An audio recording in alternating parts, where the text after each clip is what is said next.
The dark memory of the 1990 Kokavil battle. In the early 1980s, the Kokavil transmission tower was constructed. This tower was built in the northern province to facilitate television, radio, and military communications. To protect the 174-meter-tall Kokavil Tower, a small military camp was established. Since this camp was isolated from other military camps, it was vulnerable to terrorist attacks. Due to the dangerous situation faced by the Kokavil camp, steps were taken to strengthen its security. How the security of Kokavil camp was reinforced. On May 18, 1990, a group of soldiers from the volunteer force of the 3rd Sinha Regiment, stationed in Nuwara Elia, were assigned to Kokavil camp. Additionally, members from the Signals Corps, Service Corps, Medical Corps, and 5 civilian workers were sent there. The officer in charge of this detachment was 2nd Lieutenant Saliya Aladeniya of the volunteer force of the 3rd Sinha Regiment. At that time, Jayanantha Ratnake, who was the commanding officer at Kokavil camp, informed the new arrivals that there was a high probability of a severe attack by the LTTE terrorists in the coming weeks. The LTTE terrorists take advantage of the ceasefire. In early 1990, a ceasefire period was in effect due to peace talks between the Sri Lankan government and the LTTE. Taking advantage of this, the LTTE terrorists built bunkers around some army camps in the north, making it difficult for the troops to move outside the camps. The Kokavil camp, being isolated, drew special attention from the terrorists. By June 10, 1990, the LTTE had positioned themselves around the camp, intending to capture it. The dense forest around Kokavil provided the terrorists easy opportunities to build bunkers. During this ceasefire, Jai Vriksha Ratnanayake was on leave, so Lieutenant Saliya Aladeniya was acting commanding officer. The terrorists launched the attack on the camp. When army soldiers went outside the camp to collect wood for bunker construction, LTTE terrorists ambushed them with hand grenades. The soldiers had to retreat back into the camp.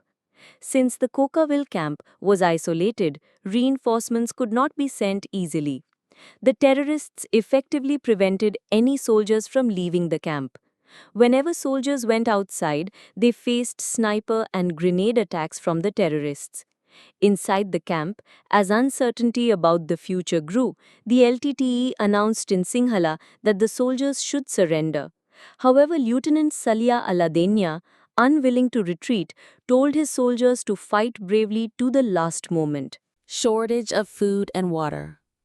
The well supplying water to Kokavil camp was located outside the camp. Due to continuous terrorist attacks from the dense forest, soldiers could not fetch water. Water and food stocks inside the camp began to run out gradually. Lieutenant Aladeniya contacted the main camp nearby to send food, water, ammunition, and medicine. However, just hours after this message was sent, the terrorists launched a sudden heavy attack on the camp. The soldiers fired back. The terrorists' attack aimed to eliminate the remaining ammunition inside the camp. The terrorists knew that once the ammunition was finished, capturing the camp would be easier. Attacks on Army supply helicopters. Despite Lieutenant Aladeniya's requests, helicopters carrying food, ammunition, and medicine were unable to land near the camp due to continuous LTTE attacks. Supplies had to be dropped from the helicopter at the landing zone, but many supplies fell outside the camp, and soldiers could not collect them. Water could not be dropped from the air, so large blocks of ice were dropped instead. Soldiers even placed ice in their mouths to relieve thirst. Attempts by Army reinforcements to reach and save the camp were blocked by terrorists, closing all ground routes. The battle between life and death for soldiers. As food ran out, a corporal left the camp to break raw papaya from a nearby tree to eat. He was shot by a terrorist sniper, bringing tears to his comrades' eyes. Food stocks lasted only a few days, so the soldiers decided to eat only once daily. They survived on salty gruel and leafy greens while continuing to fight relentlessly. During this time, a group of soldiers were injured by an attack. Terrorists from the forest gradually advanced closer to the camp. Two massive attacks.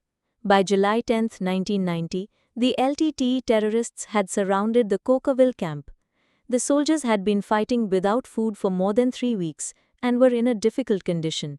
Yet their morale remained strong as they prepared to fight back. Lieutenant Saliya Aladeniya gave clear orders and successfully resisted the large-scale terrorist attacks. However, several soldiers died and about 12 were wounded. Ammunition was depleted and the soldiers decided to abandon the camp on the afternoon of July 11.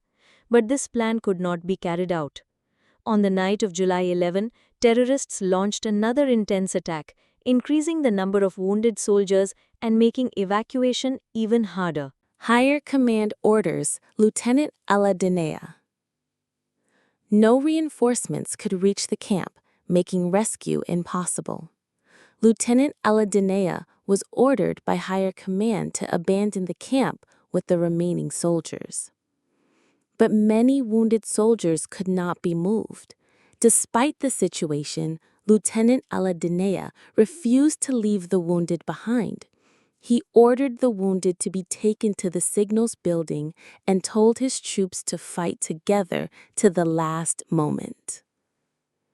Tragic end of the Kokavil battle.